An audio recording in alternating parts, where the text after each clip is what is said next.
Aos 80 anos, a gente acha que já viu de tudo nesta vida. A gente vê o sol nascer e se pôr milhares de vezes. A gente vê filhos nascerem, crescerem e darem seus próprios passos.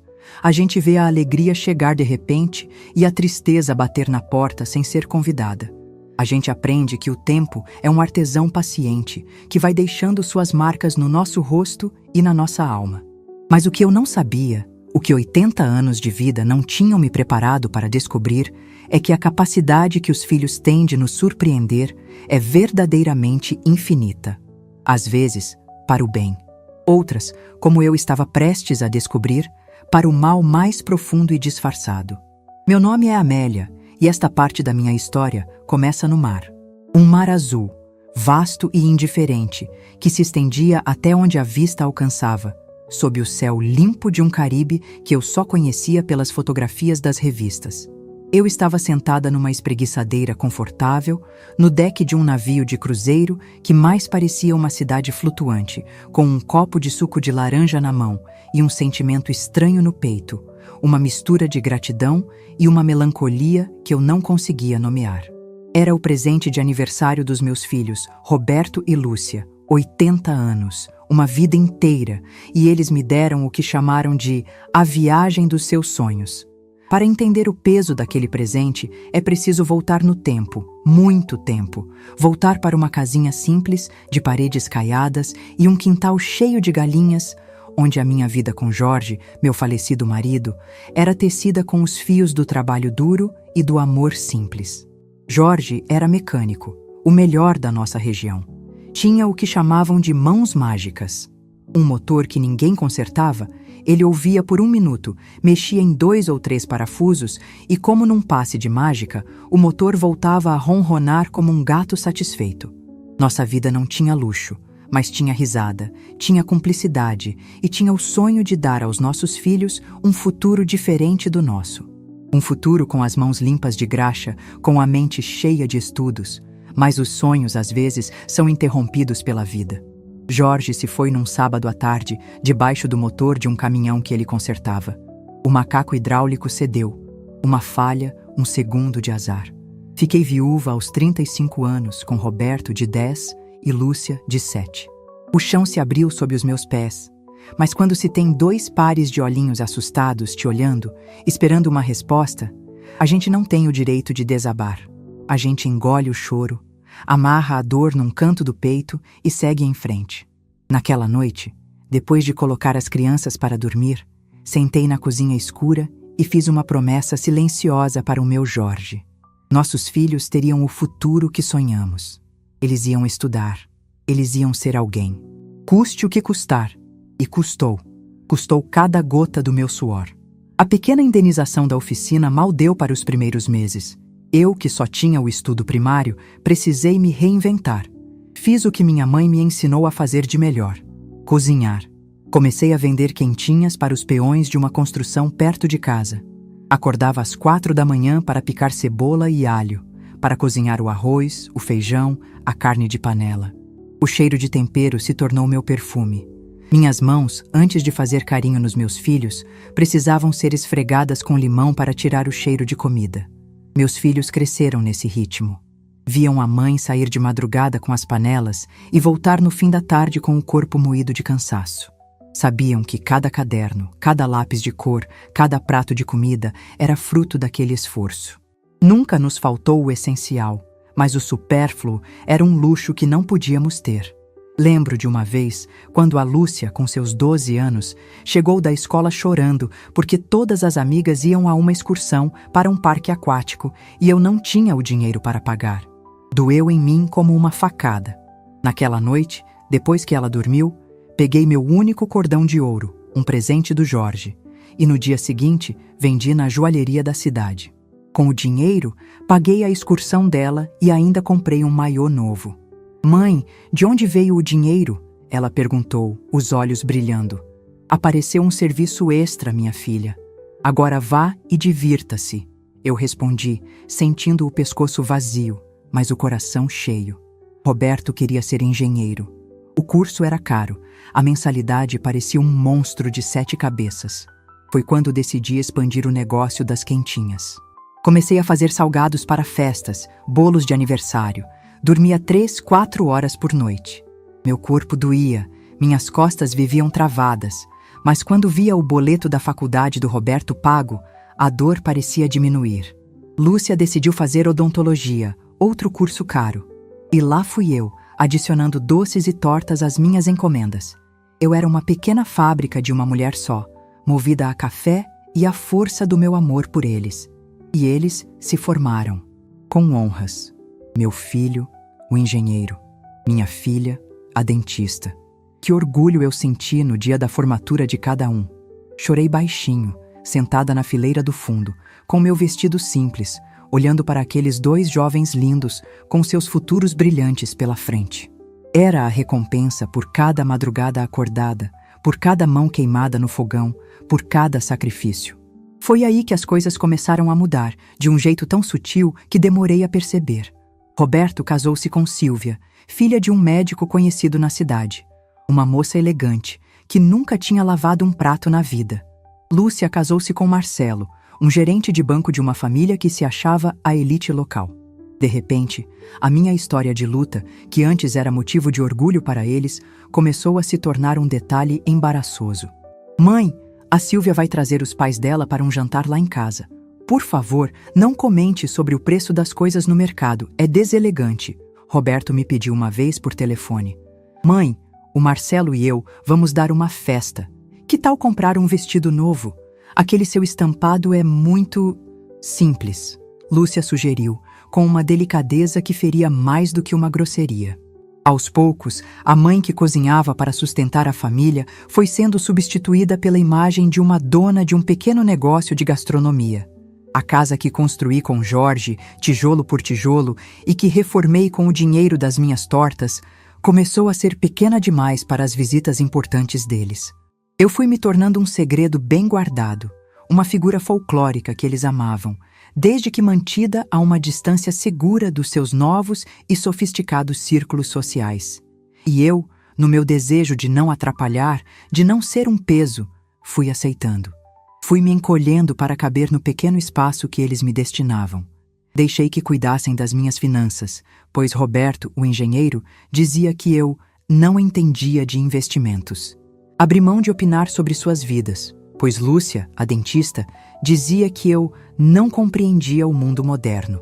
O que eles não sabiam é que, enquanto eu lhes dava o controle aparente, eu mantinha para mim a única coisa que realmente importava: a escritura da casa, a casa de Jorge, o meu porto seguro. Um detalhe que, na pressa de gerenciar a minha vida, eles nunca se deram ao trabalho de transferir. E assim chegamos aos meus 80 anos. A festa surpresa foi na casa de Roberto. Uma festa elegante, com garçons servindo, música ambiente e pessoas que eu mal conhecia. Meus filhos fizeram discursos emocionados sobre a mãe guerreira, a mulher forte que fez tudo por eles. As pessoas aplaudiam comovidas. Eu sorria, sentindo o gosto amargo da hipocrisia. Foi no final da festa que eles me entregaram um envelope grande e decorado. É o nosso presente, mamãe. O sonho da sua vida, Lúcia disse, com os olhos cheios de lágrimas que não me convenceram. Abri. Era uma passagem para um cruzeiro de 15 dias pelo Caribe, com tudo pago, na melhor cabine. Fiquei sem palavras. Era verdade, eu sempre sonhei em ver o mar do Caribe. Uma daquelas fantasias que a gente tem quando a vida é dura demais e a gente precisa sonhar com algo distante e bonito. Mas, e a casa? E meu jardim? E minhas coisas? Gaguejei, sentindo um pânico inexplicável. Não se preocupe com nada, mãe, Roberto disse, me abraçando. Nós cuidamos de tudo. A Silvia até já contratou uma pessoa para regar suas plantas. A senhora só precisa fazer as malas e aproveitar. É o mínimo que podemos fazer depois de tudo que a senhora fez por nós. Mas é uma passagem só de ida? Perguntei, notando o detalhe no voucher. É para a senhora não ter pressa de voltar. Fique o tempo que quiser. Depois a gente compra a volta. Viva a vida, mãe. A senhora merece. Lúcia respondeu rápido demais. Meus amigos, os poucos que ainda tenho, me olharam com desconfiança. Minha vizinha, Dona Elvira, me cutucou e sussurrou. Amélia, isso está muito estranho. Mas eu, tola, cansada, e, querendo acreditar na bondade dos meus filhos, mandei a dúvida embora. Eu aceitei. Aceitei o presente, os abraços, os sorrisos forçados. Uma semana depois, eles me levaram ao porto. A despedida foi um espetáculo. Choraram, me abraçaram, tiraram fotos. Te amamos, mãe. Aproveite cada segundo. Eles gritavam do cais enquanto o navio gigante começava a se afastar. Eu, da varanda da minha cabine luxuosa, acenava, sentindo um nó na garganta. Não era emoção, eu percebia agora. Era um pressentimento. O primeiro dia no navio foi um borrão de novidades. O tamanho do lugar, a comida farta, as piscinas, o luxo que eu nunca imaginei experimentar. Tentei me sentir feliz, tentei me convencer de que eu merecia aquilo, mas a sensação estranha não me abandonava. Era como se eu fosse uma atriz num palco que não era meu, vivendo um papel que não escrevi. Naquela noite, deitada na cama macia, com o balanço suave do navio, eu não consegui dormir. Pensei na minha casa, no meu jardim, no cheiro do meu travesseiro. Senti uma saudade que doía fisicamente, uma saudade de um lugar que, sem que eu soubesse, já não estava mais sob a minha guarda. E o nó no peito apertou, preparando-me, em silêncio, para o golpe que viria com o nascer do sol. O sol da manhã seguinte entrou pela fresta da cortina da minha cabine, desenhando uma faixa de luz dourada no tapete. Acordei com o balanço suave do navio, um embalo que deveria ser tranquilizador, mas que para mim, naquela noite, só havia servido para agitar ainda mais o mar de inquietação dentro do meu peito. Levantei-me, vesti o roupão macio que estava pendurado atrás da porta e fui até a varanda. O mar do Caribe era de um azul tão intenso que chegava a doer os olhos. Um azul de cartão postal, um azul de sonho. Mas meu coração não estava em paz para apreciar a beleza. Decidi que precisava me distrair, me forçar a entrar no espírito daquela viagem. Você está aqui, Amélia. Aproveite, eu disse para mim mesma em voz baixa. Pedi o café da manhã no quarto. Uma bandeja farta chegou, com frutas que eu nunca tinha provado, pães de formatos diferentes e um suco de uma cor vibrante. Comi devagar, olhando o horizonte, tentando engolir junto com a comida aquela angústia que não me largava. Depois de comer, tive uma ideia. Eu precisava me conectar com a minha vida, com o meu mundo. Lembrei-me que o navio oferecia pacotes de internet. Fui até a recepção e, com a ajuda de uma moça simpática, comprei um pacote para o dia. Meu plano era simples: mandar uma mensagem para a dona Elvira, minha vizinha de porta e amiga de mais de 30 anos. Queria perguntar sobre o meu gato, o Teco, e sobre as minhas roseiras. Era um jeito de me sentir mais perto de casa. Voltei para a cabine, sentei-me na poltrona da varanda e, com os dedos um pouco trêmulos, conectei o meu celular, um aparelho simples que o Roberto tinha me dado, à rede do navio. O aparelho apitou algumas vezes, recebendo as mensagens acumuladas. Havia uma da Lúcia, do dia anterior. Mãe, espero que esteja amando o paraíso. Beijos. Sorri sem humor. E então, vi a mensagem da Elvira. Não era uma, eram 3. E a última dizia em letras maiúsculas: Amélia, pelo amor de Deus, o que significa isto? Me ligue urgente. Meu coração deu um pulo. Abaixo da mensagem havia um link, um endereço de internet. Com o dedo trêmulo, eu cliquei. A página demorou um pouco para carregar, e nesse pequeno espaço de tempo, 1000 possibilidades terríveis passaram pela minha cabeça. Teria acontecido algo com a minha casa? Um incêndio? Um roubo? E então, a página se abriu, e o meu mundo parou. Era o site de uma grande imobiliária, e a primeira foto que apareceu era a da fachada da minha casa. A minha casa. Com o meu portão de ferro, que o Jorge pintou um mês antes de morrer. Com as minhas roseiras, que eu podei na semana anterior, em plena floração. O título do anúncio dizia: Oportunidade única no melhor ponto do bairro. Eu não conseguia respirar. Rolei a página para baixo, como se estivesse num pesadelo. Havia fotos do interior. A minha sala de estar, com o meu sofá de 3 lugares e a poltrona do Jorge. O meu quarto, com a minha colcha de fuxico sobre a cama. A minha cozinha, com os azulejos antigos e o meu fogão de 6 bocas. Cada foto era uma facada. Cada cômodo da minha vida, exposto ali para qualquer um ver, com um preço embaixo. E a descrição: A descrição era a crueldade final. Casa charmosa e aconchegante, ideal para quem busca tranquilidade. Proprietários motivados para venda rápida. Proprietários, no plural. O celular pesou na minha mão como se fosse feito de chumbo. O som das ondas, o grito das gaivotas, a música suave que vinha de alguma parte do navio, tudo desapareceu. O mundo ficou mudo. O azul do mar perdeu a cor. Na minha frente, só havia aquelas fotos. A prova irrefutável da traição. O presente, a festa, os discursos, as lágrimas na despedida. Não era um presente, era um plano de descarte. Eles não me deram uma viagem dos sonhos. Eles me colocaram para fora da minha própria vida. Me exilaram num paraíso artificial para que pudessem vender meu passado, meu presente e meu futuro pelas minhas costas. A dor que senti foi física.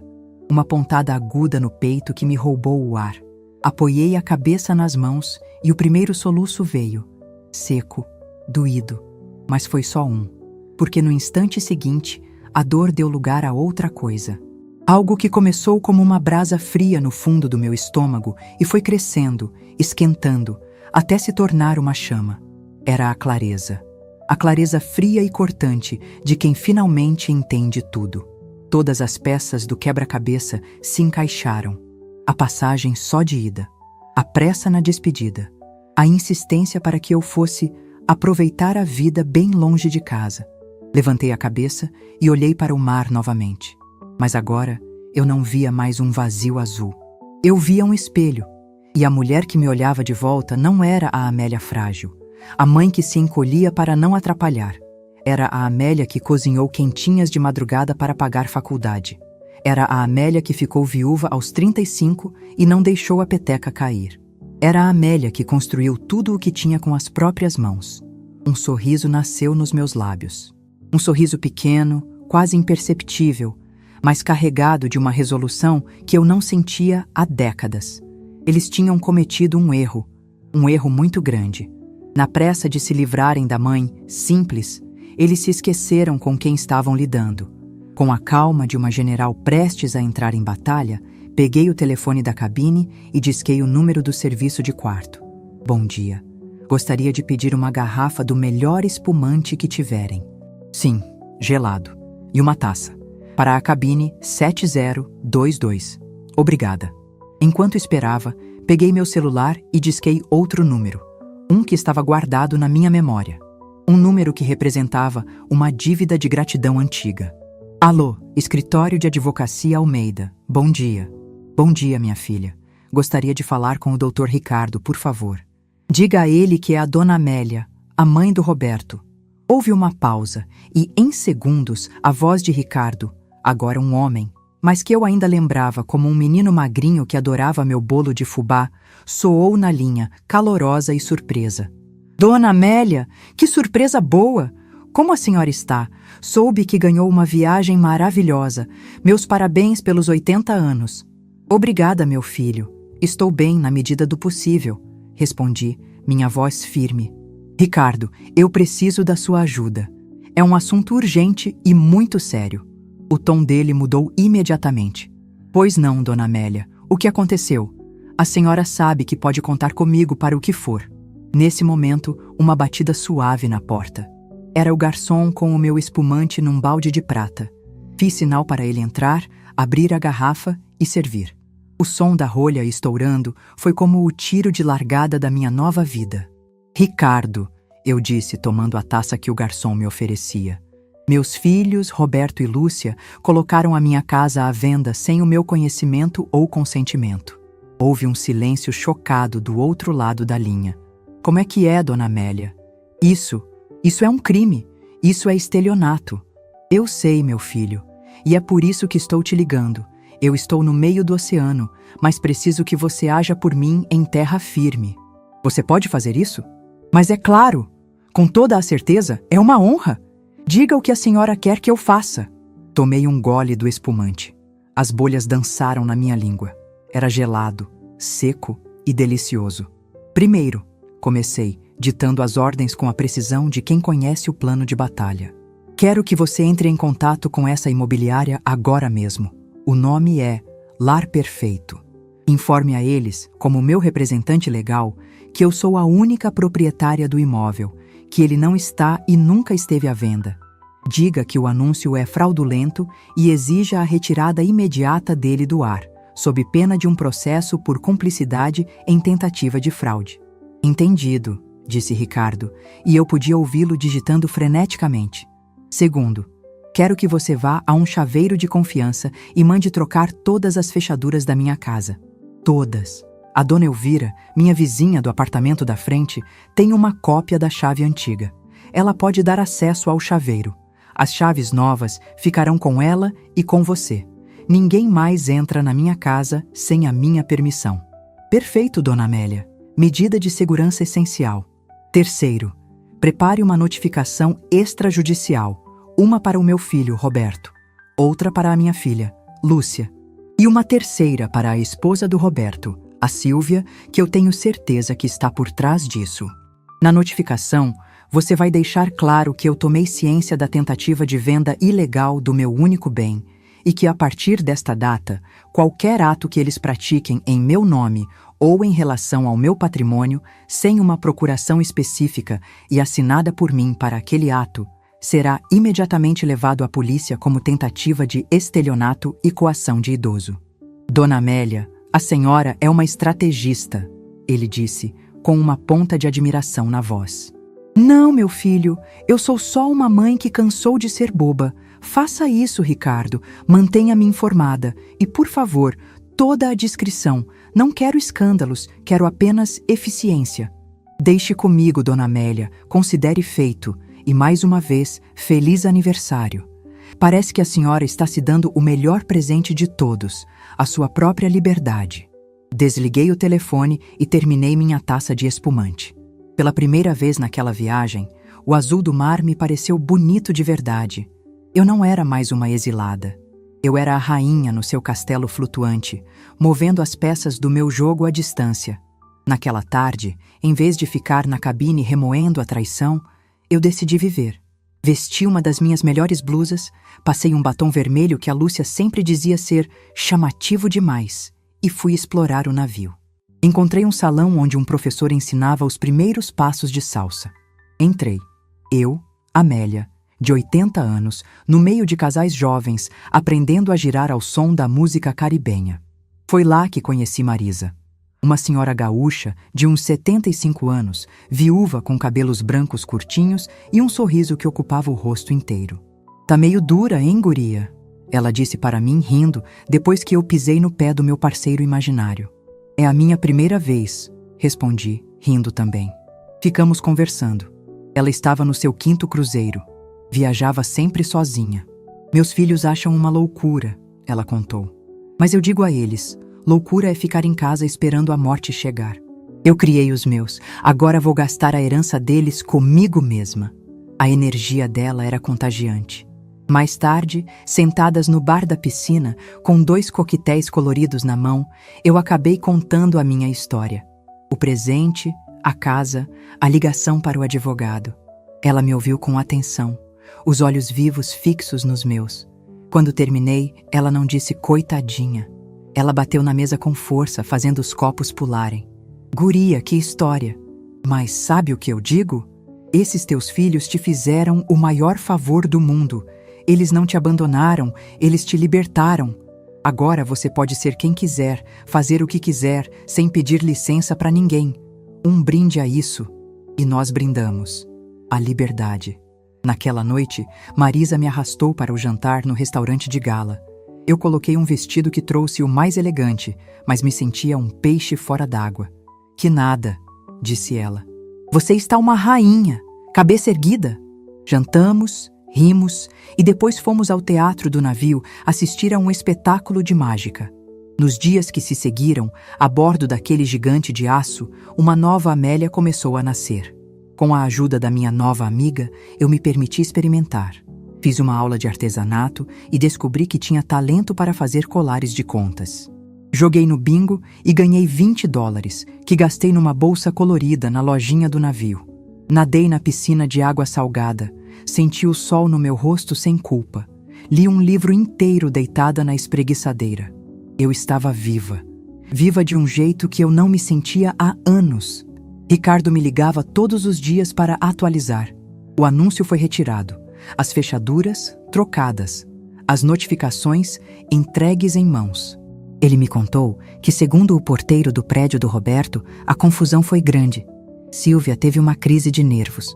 Roberto tentou ligar para a imobiliária, desesperado. Lúcia não atendia às ligações dele.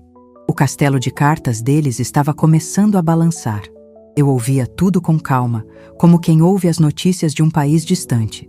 A dor ainda estava lá, num cantinho do peito, mas ela não era mais a dona do lugar. A dona do lugar, agora, era eu. E eu estava no comando do meu próprio navio, navegando em direção a um futuro que, pela primeira vez em muito, muito tempo, era inteiramente meu. Os primeiros dias após a minha conversa com o Dr. Ricardo foram estranhamente calmos. O navio continuava sua jornada pelo azul infinito, e eu, pela primeira vez, sentia que estava em sintonia com a imensidão do mar. Aquele sentimento de ser uma peça fora do lugar, uma intrusa num banquete de luxo, tinha desaparecido. Agora, eu caminhava pelos decks com a postura de quem pertence. Não porque o lugar fosse meu, mas porque eu, finalmente, pertencia a mim mesma. O primeiro sinal da tempestade que se formava em terra firme veio através de uma ligação do Ricardo no meu celular, que eu agora mantinha ligado e com crédito. Ele tinha uma voz contida, a voz de um advogado que narra os fatos sem se deixar levar pela emoção. Mas eu podia sentir uma ponta de satisfação em seu tom. Dona Amélia, bom dia, só para atualizá-la, ele começou. A notificação foi entregue em mãos no apartamento do seu filho. O porteiro me informou que, 5 minutos depois, os gritos da sua nora, a dona Silvia, podiam ser ouvidos do corredor do andar. Parece que ela não recebeu bem a notícia. Eu imaginei a cena. Silvia, sempre tão composta, tão elegante, perdendo a sua máscara de superioridade. E o Roberto? Perguntei com o coração tranquilo. Ele tentou ligar para a imobiliária, mas eu já os havia contatado. O dono, um tal de seu Arnaldo, ficou apavorado. Retirou o anúncio do ar em menos de 10 minutos e me garantiu que vai processar quem o contratou por fraude. O castelo do seu filho começou a ruir, Dona Amélia. E a Lúcia? Indaguei. A notificação dela foi entregue no consultório. A secretária dela me ligou meia hora depois, dizendo que a doutora Lúcia tinha passado mal e cancelado todos os pacientes da tarde. Ela tentou ligar para a senhora, imagino. Sim, tentou. Não atendi, respondi com simplicidade. Fez bem, disse Ricardo. Agora eles sabem que a senhora não está blefando. A troca das fechaduras também já foi feita. Sua casa está segura. As chaves novas estão comigo e com a dona Elvira. Ninguém entra, ninguém sai. Obrigada, Ricardo. Você é um anjo. Agradeci, sentindo uma onda de alívio. Que anjo o quê, Dona Amélia? Estou apenas pagando uma pequena parte da dívida que minha família tem com a senhora. Minha mãe manda um beijo e disse que suas quentinhas salvaram o nosso almoço por muitos anos. Desliguei o telefone com um sorriso. A minha rede de apoio, tecida ao longo de décadas de trabalho honesto e bondade, era mais forte do que qualquer aliança de interesse que meus filhos pudessem ter construído. Naquela tarde, o navio atracou em San Juan, a capital de Porto Rico. Marisa, minha nova e inseparável amiga, me arrastou para fora do navio. Vamos, guria, chega de ficar remoendo. A vida tá te esperando lá fora, ela disse, me puxando pelo braço. Andar pelas ruas coloridas de San Juan foi como entrar num quadro. As casas, pintadas de azul, amarelo, rosa e verde, pareciam sorrir para nós. O som de uma música animada, a salsa, saía das portas abertas dos bares. O ar era quente e tinha o cheiro de sal e de alguma flor doce que eu não conhecia. Vem, vamos nos perder por essas ruelas, Marisa comandava. Entramos em um mercado de artesanato local. As barracas transbordavam de cores. Havia chapéus de palha, colares de sementes, esculturas de madeira e tecidos vibrantes. Eu, que passei a vida inteira vestindo cores neutras para não chamar a atenção, me sentia atraída por um chale de seda, pintado à mão com as cores do pôr do sol. Laranja, vermelho, roxo. Era a coisa mais linda e desnecessária que eu já tinha visto. Experimenta, insistiu Marisa. Hesitei. Ah, Marisa, não sei. Onde eu usaria uma coisa dessas? Onde você quiser, Amélia. Na sua varanda, para ir à padaria, para dançar na sala. Você não precisa de uma ocasião para ser bonita. Você só precisa decidir ser.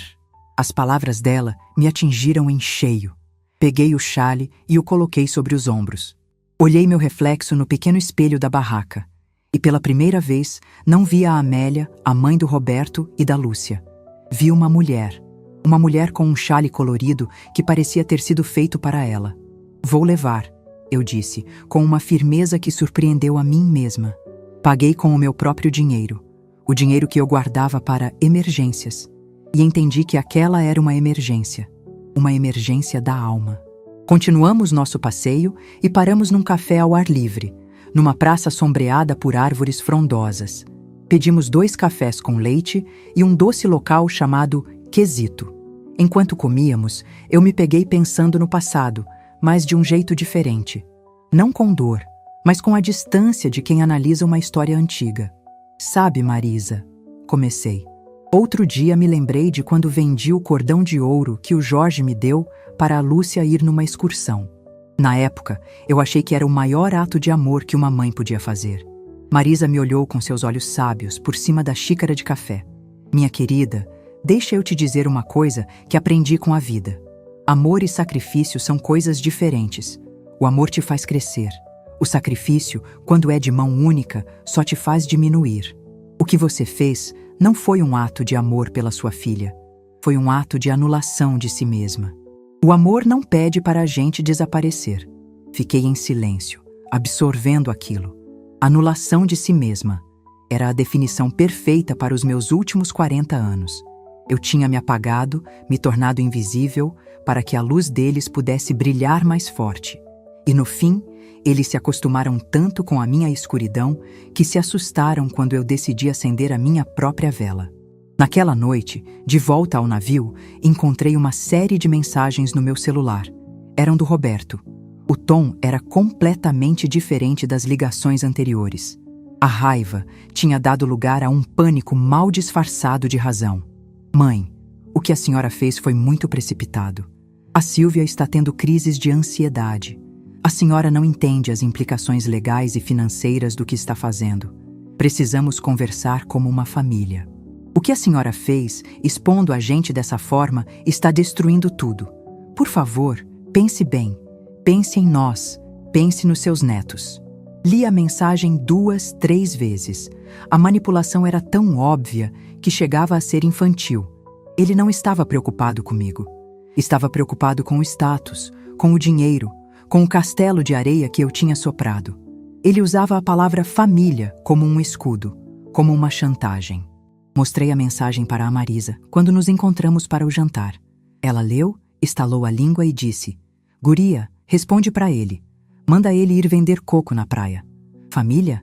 A família que ele tentou jogar no mar num cruzeiro só de ida? Eu ri, mas não respondi.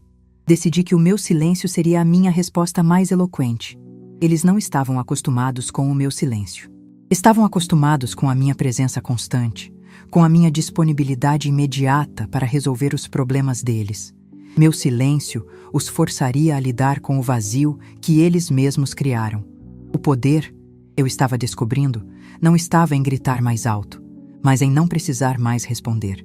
Os últimos dias do cruzeiro foram uma continuação da minha libertação. Visitei outras ilhas, nadei em águas cristalinas, comprei pequenos presentes para a Elvira, para o Ricardo e principalmente para mim. Comprei um par de brincos de concha, um vestido de linho branco e um caderno de capa dura, onde comecei a escrever. Escrevia sobre o mar, sobre as pessoas que via, sobre os sentimentos novos que brotavam em mim. Eu estava redescobrindo o prazer da minha própria companhia. À medida que o dia do retorno se aproximava, um nervosismo começou a me visitar. Não era medo, era expectativa. O que eu faria quando chegasse em casa? Como seria a minha vida? E agora, Amélia? Vai voltar para sua casa e ficar esperando eles baterem na porta? Marisa me perguntou, na nossa última noite a bordo, enquanto olhávamos as estrelas do deck superior. Não, respondi, com uma certeza recém-descoberta. Eu vou voltar para a minha casa e vou transformá-la. Vou pintar as paredes, trocar os móveis velhos, fazer um jardim de temperos na varanda. Aquela casa era o ninho dos meus filhos. Agora ela vai ser o meu ninho. Só meu. E o seu talento na cozinha? Ela insistiu. Não vai fazer mais nada com aquelas mãos de fada? Vou, eu disse sorrindo. Estou pensando em dar umas aulas. Coisa pequena na cozinha da minha casa. Os segredos da vovó Amélia. Para moças recém-casadas, para gente que quer aprender a fazer uma boa comida caseira. Cozinhar por prazer, não mais por obrigação. E enquanto falava, senti uma outra engrenagem girar. E tem mais uma coisa, Marisa. As minhas finanças. O Roberto sempre cuidou de tudo. Eu nunca soube direito onde meu dinheiro estava investido. Assim que chegar, vou pedir ao Ricardo para fazer uma auditoria completa. Quero saber de cada centavo. Quero o controle total. Marisa me deu um abraço apertado. Essa é a minha guria. Você não vai voltar. Você está indo em frente. Na manhã do desembarque, eu me sentia outra mulher. Vesti o meu vestido de linho branco, o chale colorido sobre os ombros e os brincos de concha. Prendi o cabelo num coque elegante. Passei o meu batom vermelho e saí da cabine, de cabeça erguida. Troquei telefone e endereço com a Marisa, prometendo que nos visitaríamos. Ela tinha se tornado a irmã que a vida se esqueceu de me dar. Quando desci a rampa do navio e pisei no terminal de passageiros, com a minha pequena mala de rodinhas, eu os vi.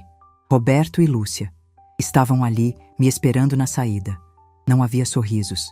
Não havia balões de boas-vindas. Seus rostos estavam tensos, carregados de uma ansiedade sombria. Estavam mais magros, com olheiras que nem a maquiagem da Lúcia conseguia disfarçar. Eles me viram. E por um instante, vi o choque em seus olhos. Não esperavam aquela mulher. Esperavam a mãe encolhida, a velhinha de roupas beges, assustada e pronta para perdoar. Mas a mulher que caminhava na direção deles era serena, colorida e inteira. Parei a uma pequena distância. O barulho do terminal, as pessoas indo e vindo, tudo pareceu sumir. Ficamos ali, os três, no centro de um furacão silencioso. O primeiro confronto. A primeira vez que nos olhávamos nos olhos desde a traição. Eu não disse nada. Apenas os encarei, com a calma de quem sobreviveu ao naufrágio e agora sabe, com certeza absoluta, o valor da terra firme. E a minha terra, o meu chão, era eu mesma. O ar do terminal de passageiros era uma mistura de ar-condicionado, perfume e a ansiedade de chegadas e partidas. Mas, para mim, naquele momento, o ar parecia rarefeito, denso.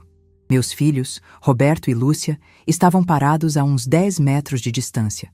Duas estátuas de desespero no meio do fluxo de gente feliz que desembarcava. Seus rostos, que eu conhecia melhor do que o meu, eram uma tela de emoções mal contidas. Raiva, súplica e um pânico que era quase palpável.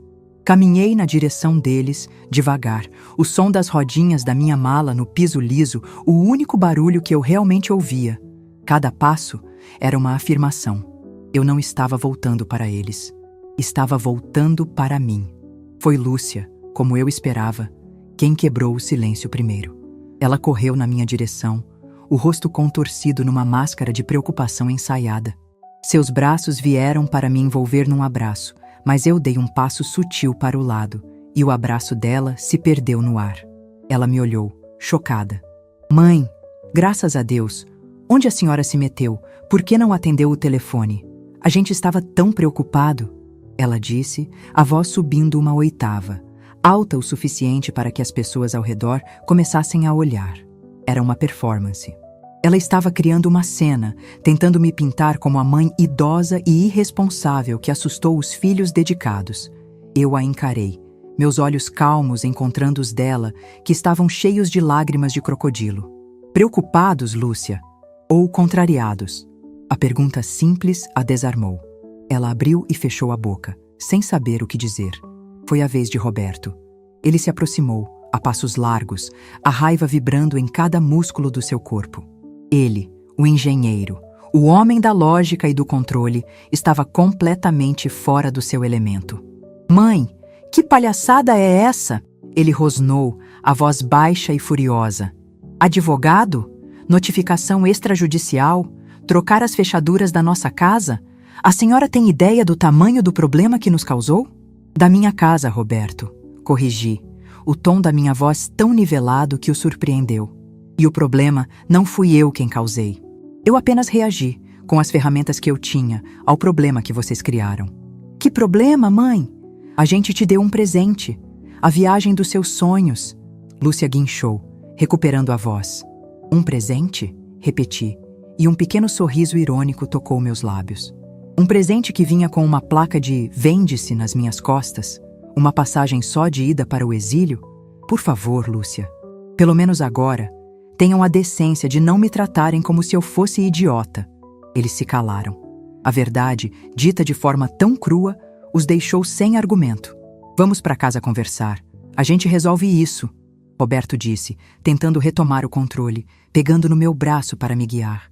Puxei meu braço de volta com uma força tranquila. Não, obrigada. Eu não vou com vocês. Como assim não vai com a gente? A gente veio te buscar, ele disse incrédulo. Eu sei, e eu agradeço a gentileza tardia. Mas eu já chamei um táxi. E como se fosse um sinal divino, um táxi amarelo parou no meio-fio e o motorista acenou para mim. Peguei minha mala. Tenham um bom dia. Virei as costas e caminhei em direção ao táxi, deixando meus 2 filhos de pé, no meio do terminal de boca aberta, olhando para a mãe que eles não reconheciam mais. A mãe que, pela primeira vez na vida, estava escolhendo o seu próprio caminho, literalmente. Dentro do táxi, o motorista, um senhor de bigode branco, me olhou pelo espelho. Tudo bem, dona? A família parece preocupada. Eles vão ficar bem, respondi, olhando a paisagem da cidade passar pela janela. Às vezes, a gente precisa deixar as pessoas se preocuparem sozinhas. É assim que elas aprendem a se cuidar. O caminho até a minha rua foi uma viagem no tempo. As avenidas, as praças, as lojas, tudo parecia igual, mas eu via com outros olhos. Eu não sentia o triunfo da vingança. Sentia a paz serena de quem finalmente coloca a casa em ordem. E nesse caso, a casa era a minha própria alma. Quando o táxi parou em frente ao meu prédio, meu coração bateu um pouco mais forte. Lá estava ele, meu lar. A fachada simples, as janelas que eu mesma limpava todo sábado, o pequeno canteiro na frente que a Elvira, fielmente, tinha mantido aguado. Era meu. E por pouco, muito pouco, eu não o havia perdido. Dona Elvira já me esperava no portão, com um sorriso que era um misto de alívio e cumplicidade. Ela me entregou um pequeno envelope. Aqui, Amélia, as suas chaves novas. O rapaz que o seu advogado mandou foi um amor, muito discreto. Abracei minha amiga com força. Obrigada, Elvira, por tudo. Por cuidar das minhas plantas e, principalmente, por ser meus olhos e ouvidos. Que isso, mulher? A gente é vizinha, mas é quase irmã. Eu vi o desespero daqueles 2 quando vieram aqui e não conseguiram entrar. A sua nora, a tal Silvia, parecia que ia ter um troço. Foi lindo de ver, ela disse com uma piscadela marota. Subi no elevador e quando parei em frente à minha porta, respirei fundo. Coloquei a chave nova na fechadura. O clique da porta se abrindo foi o som mais bonito do mundo. Era o som da posse, da segurança, do retorno. Entrei e fechei a porta atrás de mim. O silêncio da casa me abraçou. O cheiro era o meu cheiro. De café passado, de lavanda, de vida simples. Andei pelos cômodos, tocando nos móveis, na colcha de fuxico, na moldura da foto do Jorge. Eu estava em casa, e desta vez, em casa de verdade. No dia seguinte, não perdi tempo. Acordei cedo e comecei a executar o plano que tracei no navio. A primeira ligação foi para uma loja de tintas. À tarde, um pintor já estava no meu apartamento. Que cor a senhora vai querer, dona Amélia? Ele perguntou. Quero um amarelo sol para a sala, um azul céu para o meu quarto e um verde folha para a cozinha. Quero cor. Quero vida nestas paredes. Respondi, decidida. Enquanto ele pintava, eu comecei a minha própria revolução. Abri meu guarda-roupa e tirei todas as roupas beges, cinzas e marrons que eu acumulei ao longo dos anos. Aquele uniforme da mulher invisível. Coloquei tudo em sacos para doação. Fiz o mesmo com os móveis da sala. O sofá velho, a mesa de centro gasta, a estante pesada que o Roberto dizia ser antiquada. Liguei para uma instituição de caridade e doei tudo. A senhora vai fazer uma reforma completa, disse o pintor, espantado. Estou fazendo, meu filho, uma reforma de dentro para fora. Naquela semana, a minha casa se transformou. E eu, junto com ela. Comprei um sofá confortável de cor turquesa, uma mesa de jantar redonda, de vidro, para 4 lugares, uma estante cheia de nichos para os meus futuros livros e para a minha pequena coleção de artesanato que comecei no Caribe. Minha casa estava se tornando o reflexo da minha nova alma, mais leve, mais colorida, mais minha. Em paralelo, tive uma reunião séria com o Dr. Ricardo. Fomos a um café perto do escritório dele. Ele abriu uma pasta sobre a mesa. Dona Amélia, como a senhora pediu, fiz um levantamento preliminar das suas finanças. O seu filho, Roberto, como gestor, não chegou a desviar grandes quantias diretamente. Ele é mais esperto que isso. Como assim? Perguntei. Ele usava o seu patrimônio como lastro. Por exemplo, ele abriu uma linha de crédito para a empresa de engenharia dele, usando os seus investimentos como garantia. Ele fez aplicações de risco, onde se desse lucro, uma parte ia para uma conta de consultoria da empresa dele. Se desse prejuízo, ficava no seu montante principal. Ele também pagava taxas de administração para si mesmo, alegando que gerenciar o seu dinheiro lhe tomava tempo. Em resumo, ele não te roubou. Ele apenas usou o seu dinheiro para enriquecer e se proteger, enquanto a senhora corria todos os riscos. Ouvi tudo com uma calma gelada. A traição era ainda mais sórdida do que eu imaginava. Era calculada. Entendo, eu disse. Ricardo, quero que você desfaça cada uma dessas operações. Quero meu dinheiro de volta sob o meu controle total, sem intermediários. Contrate um contador, um especialista, o que for preciso. Não quero mais meu nome atrelado a nada que pertença a eles. Será feito, Dona Amélia. E sugiro que no futuro a senhora coloque seu dinheiro em aplicações mais conservadoras e seguras. Não se preocupe, Ricardo. A partir de hoje, meu maior investimento será em mim mesma. E comecei a investir. No sábado seguinte, coloquei um anúncio simples no quadro de avisos do meu prédio e na padaria da esquina. Os segredos da vovó Amélia. Aulas de culinária para quem tem medo do fogão. Vagas limitadas. Para minha surpresa, na segunda-feira, meu telefone tocou. Eram 5 mulheres, vizinhas, moças mais jovens, querendo aprender. Marquei a primeira aula para a semana seguinte, na minha cozinha, agora pintada de verde folha. Comprei aventais coloridos, ingredientes frescos e preparei a minha melhor receita de empadão de frango. A aula foi uma delícia. Rimos, conversamos, sujamos as mãos de farinha. E no final, quando cada uma saiu com seu empadão quentinho para levar para casa, senti uma alegria que nenhum saldo bancário poderia me dar. Eu estava compartilhando o meu dom por prazer. No meio daquela semana, Lúcia apareceu na minha porta, sozinha. Trazia um vaso de orquídeas brancas. Estava mais abatida do que no porto. "Mãe, posso entrar?"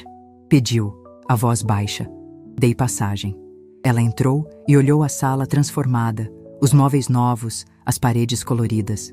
"A casa está diferente." "Eu estou diferente, Lúcia", respondi. Ela colocou o vaso de orquídeas na minha mesa de jantar nova. "Eu trouxe para a senhora, para pedir desculpas. Eu agradeço as flores, são lindas." Ela começou a chorar, um choro silencioso de quem está cansado de lutar. "Mãe, a minha vida está um caos. O Marcelo não para de me cobrar uma solução. Ele diz que eu preciso consertar as coisas com a minha mãe. A gente está brigando todo dia. Ele está com vergonha da situação." "Entendo", eu disse, sem oferecer consolo.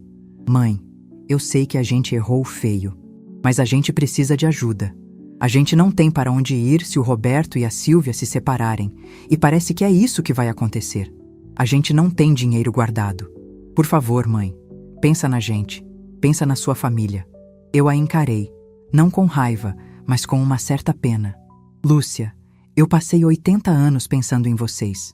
Pensei em vocês quando acordava de madrugada para cozinhar. Pensei em vocês quando vendi a única joia que seu pai me deu. Pensei em vocês em cada boleto de faculdade que paguei com o suor do meu rosto. Agora, pela primeira vez, eu estou pensando em mim. E sinto muito, mas a minha paz, a minha dignidade, não estão mais disponíveis para resolver os problemas que vocês criam. Então a senhora não vai nos ajudar? Ela sussurrou incrédula. Eu já ajudei. Eu dei a vocês a melhor educação que meu dinheiro podia comprar. Dei a vocês as ferramentas para construírem suas próprias vidas. Se vocês usaram essas ferramentas para construir castelos de areia, a culpa não é minha. Agora, aprendam a lidar com a maré alta. Ela me olhou como se eu fosse uma estranha. E talvez eu fosse. A mãe que ela conhecia, a que cedia, a que perdoava, a que resolvia. Essa mãe tinha ficado para trás, em algum lugar no meio do mar do Caribe. Eu preciso que você vá embora agora, Lúcia. Tenho uma lista de compras para fazer. A minha próxima aula de culinária é amanhã. Apontei para a porta. E ela foi. Deixou as orquídeas para trás, um símbolo frágil de uma paz que ela queria comprar, mas que eu não estava mais vendendo. Naquela noite, depois de regar minhas plantas e trancar minha porta com a chave nova, olhei para o meu reflexo no vidro da janela da sala. A mulher que me encarava parecia cansada, sim, mas também parecia forte. Inabalável. E pela primeira vez, eu gostei muito dela. Gostei tanto que prometi a mim mesma nunca mais abandoná-la. Os meses que se seguiram foram como a calmaria depois de uma longa e violenta tempestade. O mar da minha vida, antes agitado pela traição e pela dor, agora se estendia numa serenidade que eu nunca imaginei ser possível. A minha casa, agora com as paredes pintadas de sol e céu, tornou-se o meu centro, o meu santuário. Cada objeto, cada cor, cada cheiro era uma escolha minha. E como é poderosa a sensação de viver num espaço que reflete quem a gente é e não quem os outros esperam que a gente seja. A minha vida ganhou um ritmo novo, um compasso que era só meu. As manhãs eram dedicadas ao meu jardim e às minhas caminhadas na praia. Às tardes, a preparação das minhas aulas de culinária. Os segredos da vovó Amélia tinha virado um sucesso no bairro. O que começou com 5 alunas, agora tinha uma pequena lista de espera. Minha cozinha, antes o palco do meu sacrifício solitário, transformou-se num espaço de risadas, de troca, de amizade. Eram mulheres de todas as idades, moças recém-casadas que não sabiam fritar um ovo, senhoras como eu, que queriam aprender um prato novo para sair da rotina, viúvas que buscavam na culinária uma forma de preencher o vazio. A gente não trocava só receitas. A gente trocava histórias. Amélia, esse seu empadão não é só uma comida, é um abraço, disse-me uma vez a dona Cida, uma aluna de 70 anos com os olhos marejados. Naquele momento eu entendi. O meu dom não era só cozinhar, era transformar comida em afeto. E pela primeira vez eu estava recebendo esse afeto de volta, de forma genuína e desinteressada. Minha amizade com a Marisa, a gaúcha espevitada do cruzeiro, e a dona Elvira, minha vizinha fiel, tornou-se o meu porto seguro. Pelo menos uma vez por mês, nós 3 fazíamos um programa. Íamos ao cinema numa tarde de quarta-feira, fazíamos um piquenique no parque da cidade, ou simplesmente sentávamos na minha sala colorida para tomar café e falar da vida. E então, guria, nenhuma notícia dos teus herdeiros? Marisa perguntou, numa dessas tardes, sem rodeios, como era do seu feitio. Nenhuma, respondi com tranquilidade, enquanto servia o bolo de fubá. O silêncio, às vezes, é a melhor resposta. Mas as notícias chegavam, por vias tortas, como água que procura uma fresta para passar. Foi a Elvira quem me contou, com a naturalidade de quem comenta o tempo. Sabe quem eu vi ontem no supermercado, Amélia? A sua nora, a Sílvia, sozinha, com uma cara de poucos amigos, e o carrinho dela não tinha mais aqueles vinhos caros e queijos importados. Tinha arroz, feijão e um pacote de salsicha. Parece que a vida de madame acabou. A Fátima, a cabeleireira, me disse que ela e o Roberto se separaram. Ela voltou para a casa dos pais, dizendo que não ia viver na dureza com um homem fracassado. Ouvi aquilo sem sentir alegria, sem sentir ódio. Senti apenas a constatação fria de que relacionamentos construídos sobre o alicerce do dinheiro não sobrevivem à primeira ventania financeira. Roberto estava colhendo os frutos do mundo que escolheu.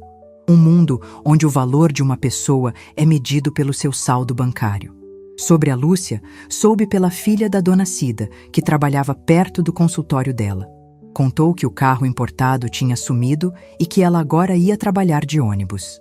O noivo, o tal gerente de banco, também tinha desaparecido. O status, quando se vai, costuma levar junto as companhias interesseiras. Eu sentia uma ponta de tristeza por eles, a tristeza de uma mãe que vê seus filhos tropeçando na vida. Mas não sentia culpa. A minha parte, a de lhes dar uma base sólida de amor e educação, eu tinha feito. A construção do caráter, no entanto, era uma obra que cabia apenas a eles. E então, numa manhã de terça-feira, quase 6 meses depois do meu retorno, uma carta chegou. Não era uma conta, não era uma propaganda. Era um envelope simples de papel pardo, com o meu nome escrito com uma caligrafia que eu reconheceria em qualquer lugar. A letra do meu filho, Roberto. Peguei a carta com as mãos um pouco trêmulas. Sentei-me na minha poltrona turquesa, respirei fundo e abri. Não era um documento legal, não era um pedido. Era uma confissão. Mãe, começava a carta. Eu não sei se a senhora vai ler isto. E, sinceramente, não sei se mereço que leia. Eu não estou escrevendo para pedir nada. O meu direito de pedir qualquer coisa acabou no dia em que eu concordei com o plano de te colocar naquele navio. Eu estou escrevendo porque, pela primeira vez na minha vida, eu estou sozinho. De verdade. A Silvia me deixou. A empresa que eu tinha e que eu construí usando o seu dinheiro como garantia está afundada em dívidas. Perdi o apartamento luxuoso, o carro do ano e todos os amigos que brindavam comigo nos restaurantes caros. E sabe o que é mais estranho, mãe? No meio deste caos todo, a única coisa em que eu consigo pensar é na senhora. Lembrei de quando eu era menino e queria um computador para estudar engenharia. Custava uma fortuna. A senhora passou 6 meses fazendo doces de madrugada para vender na porta de uma fábrica para juntar o dinheiro. Lembro das suas mãos cheias de calos e do seu sorriso cansado quando me entregou a caixa. E eu, mãe, eu tive a coragem de ter vergonha daquelas mãos. Eu deixei que a Silvia e o mundo dela me convencessem de que a sua simplicidade era um defeito, quando na verdade era a sua maior força. Eu não sei como consertar o que eu quebrei, talvez não tenha conserto, mas eu precisava que a senhora soubesse que aquele filho arrogante e ingrato está, aos poucos, começando a entender o valor do que perdeu. E não foi o dinheiro, foi o seu respeito. Me perdoa, mãe. Não por eu merecer, mas porque eu preciso acreditar que o homem que eu estou tentando me tornar ainda pode ter um pingo de esperança. As lágrimas que escorreram pelo meu rosto enquanto eu lia não eram de tristeza, eram de alívio. Era o meu filho, o meu menino, finalmente se encontrando no meio dos escombros da sua própria arrogância. Dobrei a carta e aguardei. Não respondi imediatamente. Algumas coisas precisam de tempo para assentar na alma. Uma semana depois liguei para ele. Roberto, é a sua mãe. Mãe. A voz dele do outro lado era um sopro, cheio de surpresa e de uma humildade que eu nunca tinha ouvido. Eu li a sua carta. Gostaria de te encontrar para tomar um café. Na padaria da praça, no sábado, às 3 da tarde. Pode ser? Claro, mãe. Claro que sim. Eu estarei lá. No sábado, cheguei à padaria 5 minutos antes. Sentei-me numa mesa perto da janela. Roberto chegou pontualmente. Estava mais magro, o rosto abatido, mas havia algo novo em seu olhar. A arrogância tinha sumido. No lugar dela, havia uma vulnerabilidade que o tornava mais humano. Ele não tentou me abraçar, apenas se sentou, em silêncio. Pedimos 2 cafés com leite. Sua carta foi a coisa mais honesta que você me escreveu em 20 anos, eu disse, quebrando o silêncio. Foi a primeira vez que fui honesto comigo mesmo. Ele respondeu, a voz baixa. Mãe, eu não quero que a senhora sinta pena de mim. Eu estou colhendo o que eu plantei. Estou trabalhando como engenheiro numa pequena construtora. O salário é 1/3 do que eu ganhava. Moro num apartamento alugado, minúsculo, e é a coisa mais dura e, ao mesmo tempo, a mais digna que já fiz na vida. Ele me contou sobre a Lúcia. Disse que ela também estava passando por um momento difícil, mas que o orgulho dela ainda era uma barreira. Nós conversamos por quase 2 horas. Uma conversa de verdade, como não tínhamos há anos. Sem máscaras, sem interesses, sem jogos de poder. No final, eu o olhei nos olhos. Eu te perdoo, Roberto. O alívio que inundou o rosto dele foi a coisa mais real que eu vi em muito tempo. Mas, continuei, e ele me ouviu com atenção. O meu perdão não é um passe livre para o passado. A nossa relação, para existir, vai ser diferente agora. Primeiro, meu dinheiro e minha vida são meus. Eu não sou mais a sua rede de segurança. Você vai se reerguer com o seu trabalho e eu estarei aqui para te aplaudir, mas não para te carregar. Ele assentiu. Eu entendo. Segundo, a porta da minha casa está aberta para o meu filho, para um café, para uma conversa, mas não para o engenheiro problemático que precisa de soluções. E terceiro, o meu respeito você terá que reconquistar, com atitudes, com tempo, com verdade. É mais do que eu mereço, mãe. É um recomeço. E eu aceito. Saímos da padaria e pela primeira vez em décadas caminhamos lado a lado, não como uma obrigação e sua benfeitora, mas como dois adultos, mãe e filho, sobreviventes de uma tempestade. 1 ano se passou. Minha vida floresceu. Minhas aulas de culinária se tornaram meu grande prazer. Viajei com a Marisa e a Elvira para as cidades históricas de Minas Gerais. Uma viagem de ônibus, cheia de risadas e pão de queijo. Roberto, aos poucos, foi se reerguendo. Ele me visitava todos os domingos. Trazia pão fresco da padaria, sentava na minha cozinha enquanto eu preparava o almoço e me contava da sua semana. Ele estava mais sereno, mais forte. Lúcia apareceu na minha porta 6 meses depois da minha conversa com o Roberto. Estava tímida, sem jeito. Mãe, o Beto me contou da conversa de vocês. Eu queria dizer que a senhora estava certa. Me perdoa. O caminho dela seria mais longo, mas ela tinha dado o primeiro passo. Hoje, aos 81 anos, sentada na varanda da minha casa colorida, olhando o meu jardim florido, eu entendo. O cruzeiro que deveria ser o meu exílio foi, na verdade, a minha libertação. Meus filhos não me destruíram. Eles me quebraram, sim, mas foi através das rachaduras que a minha verdadeira força, a minha luz, pôde finalmente escapar. Minha relação com eles foi reconstruída, não sobre a base frágil do sacrifício, mas sobre os pilares sólidos do respeito. Eles aprenderam a me ver como Amélia, e eu aprendi a me ver como a única e verdadeira dona da minha vida. A minha casa, nunca esteve tão cheia. Não de gente, mas de paz. A minha paz. Se essa história tocou seu coração, deixe seu like, se inscreva no canal e comente aqui embaixo. No meu lugar, o que você faria? Sua mensagem pode iluminar o dia de alguém.